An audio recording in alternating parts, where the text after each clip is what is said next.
കിളിമാനൂരിൽ ദമ്പതികളുടെ മരണത്തിനിടയാക്കിയ വാഹനാപകടവുമായി ബന്ധപ്പെട്ട പോലീസ് ഉദ്യോഗസ്ഥർക്ക് സസ്പെൻഷൻ. അന്വേഷണത്തിൽ വീഴ്ച വരുത്തിയെന്ന പേരിലാണ് നടപടി.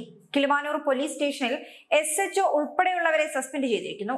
SHO B Jayan, SI Arun, GSI Shajeem എന്നിവർക്കെതിരെയാണ് നടപടി.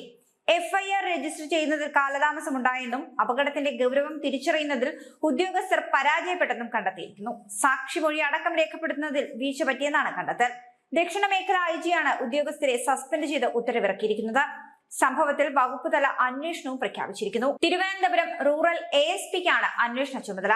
ജനുവരി 4-ന് നടന്ന അപകടത്തിൽ പരിക്കേറ്റ് ചികിത്സയിലിരിക്കെ ജനുവരി 7-നാണ് മുക്കുന്നം പുതുക്കോട് രാജേഷ് ഭവനിൽ രഞ്ജിത്ത് 41-ഉം ഭാര്യ അംബിക 36-ഉം മരിക്കുന്നത്. രഞ്ജിത്തിന്റെ മരണത്തിന് പിന്നാലെ സംഭവത്തിന്റെ തെളിവ് നശിപ്പിക്കുവാൻ ശ്രമം നടന്നുവെന്നും ദുരൂഹതയുണ്ടെന്നും ആരോപിച്ച് പ്രതിഷേധം ശക്തമായിരുന്നു. ഇതിനു പിന്നാലെയാണ് പോലീസ് ഉദ്യോഗസ്ഥരെ സസ്പെൻഡ് ചെയ്തിട്ടുള്ള നടപടി വരുന്നത്.